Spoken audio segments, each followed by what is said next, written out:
Elon Musk, नाम तो सुना ही होगा, रॉकेट, कारें, एआई। लेकिन इन सब के पीछे की सोच क्या है? हाल ही में उनका एक बड़ा इंटरव्यू हुआ और उसी के आधार पर आज हम ये समझने की कोशिश करेंगे कि वो कौन से आइडियाज़ हैं जो असल में एलॉन मस्क को बनाते हैं। जी हाँ, वो चीजें बनाने के लिए जाने जाते हैं।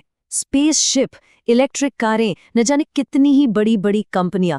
मतलब पब्लिक में उनकी इमेज एक ऐसे बिल्डर की है जो हमारे फ्यूचर को शेप दे रहा है। पर सवाल ये है कि जिन चीजों को वो बनाते हैं उनके पीछे की असली सोच क्या है। मतलब वो कौन से आइडियाज हैं जो खुद एलॉन मस्क को बनाते हैं। चलिए आज उनकी इसी फंडामेंटल फिलॉसफी में थोड़ा गहरा उतरते हैं। तो चलिए समझते हैं। देखिए, मस्क खुद क्या कहते हैं। मैं तो बस ये समझने की कोशिश कर रहा हूं कि आखिर चल क्या रहा है। मतलब उनकी इतनी सारी मेहनत के पीछे का जो असली मोटिवेशन है ना, वो कोई बिजनेस प्लान नहीं है, बल्कि ये जानने की एक गहरी इच्छा है कि ये सब है क्या, ये हकीकत क्या है। तो शुरुआत करते हैं उनके प्लेटफॉर्म एक्स से। ज्यादातर लोग इसे बस एक सोशल मीडिया प्लेटफॉर्म की तरह देखते हैं, पर मस्क के लिए ये एक बहुत बड़े आइडिया की तरफ बस पहला कदम है। और वो बड़ा आइडिया है कलेक्टिव कॉन्शियसनेस का, यानी सामूहिक चेतना। जरा सोचकर देखिए, एक ऐसा ग्लोबल प्लेटफॉर्म जहां दुनिया की हर भाषा में सोचे जा रहे विचार ऑटोमेटिक ट्रांसलेशन के जरिए एक जगह इकट्ठा हो जाएं। मकसद सीधा सा है, पूरी इंसानियत के बीच इन्फॉर्मेशन के फ्लो को बेहतर और तेज बनाना। और इसके पीछे मस्क का तर्क भी आप देखिए, बड़ा सीधा साधा है। वो कहते हैं जैसे हमारे शरीर में खरबूज सेल्स मिलकर एक होश वाला इंसान बनाते हैं, ठीक वैसे ही जब सारे इंसान एक साथ जुड़ जाएंगे तो वो एक ऐसा समूह बनेगा जो कुछ भी कर सकता है। कोई एक अकेला इंसान स्पेसशिप नहीं बना सकता, लेकिन हाँ, बहुत सारे लोग मिलकर बिल्कुल बना सकते हैं। और यहीं से एक बहुत बड़ा सवाल खड़ा होता है।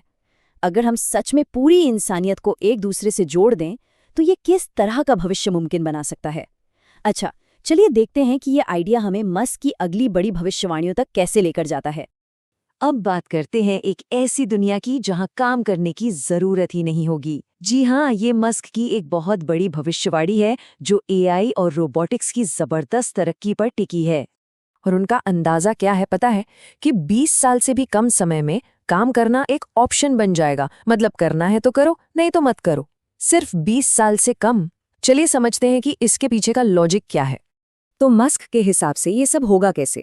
स्टेप 1, एआई और रोबोटिक्स इतनी तरक्की कर लेंगे जितनी हमने सोची भी नहीं होगी। स्टेप 2, इसकी वजह से सामान और सर्विसेज की, मतलब हर चीज की भरमार हो जाएगी, कोई कमी ही नहीं रहेगी।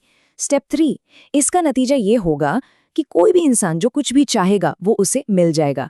और फाइनली स्टेप 4, काम करना वो बस एक हॉबी जैसा हो जाएगा, मन किया तो किया। अब यहाँ से एक और बड़ा लॉजिकल सवाल उठता है। एक ऐसी दुनिया में जहाँ सब कुछ इतनी आसानी से मिल रहा हो, वहाँ पैसे का क्या होगा? और ये सवाल हमें इकोनॉमी पर मस्क के एक बहुत ही रेडिकल आइडिया की तरफ ले जाता है।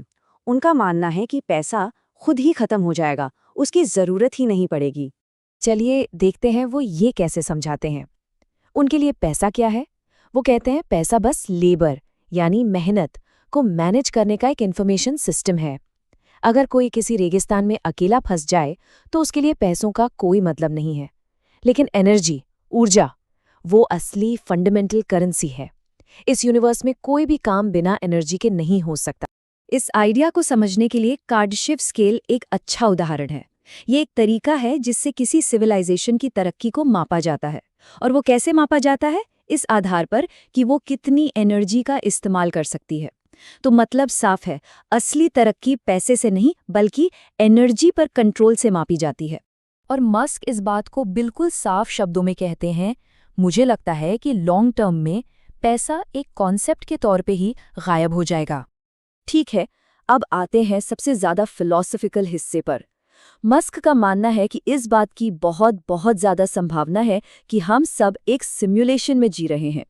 उनके इस तर्क को समझने का सबसे आसान तरीका है वीडियो गेम्स की तरक्की को देखना। सोचिए, 1970s में पोंग जैसा एक सिंपल सा गेम था, 2 डंडे और एक बॉल। और आज हमारे पास फोटो रियलिस्टिक गेम्स हैं जिन्हें लाखों लोग एक साथ खेलते हैं। तो सोचिए भविष्य में क्या होगा? गेम्स इतने असली हो जाएंगे कि उनमें और हकीकत में फर्क करना ही नामुमकिन हो जाएगा। तो मस्क का असल सवाल यही है, अगर ये तय है कि भविष्य में गेम्स और हकीकत में कोई फर्क नहीं रहेगा, तो इस बात की क्या संभावना है कि ये पहले कभी हुआ ही नहीं?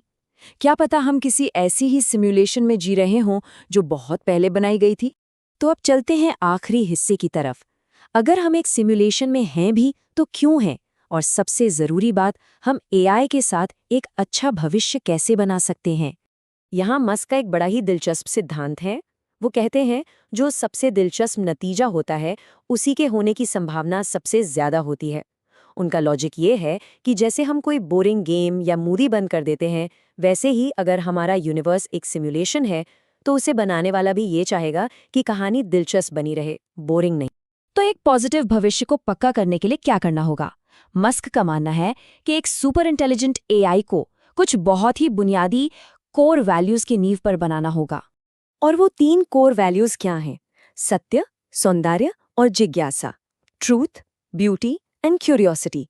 मस्क का मानना है कि अगर एआई इन 3 सिद्धांतों पर आधारित होगी तो वो हमेशा इंसानियत की भलाई के लिए ही काम करेगी।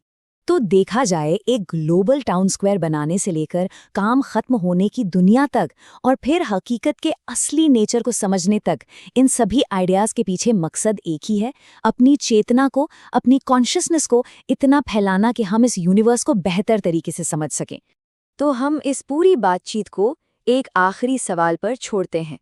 अगर ये सच है कि सबसे दिलचस्प नतीजा ही सबसे ज्यादा मुमकिन है, तो फिर इंसानियत के लिए निभाने को सबसे दिलचस्प रोल क्या हो सकता है?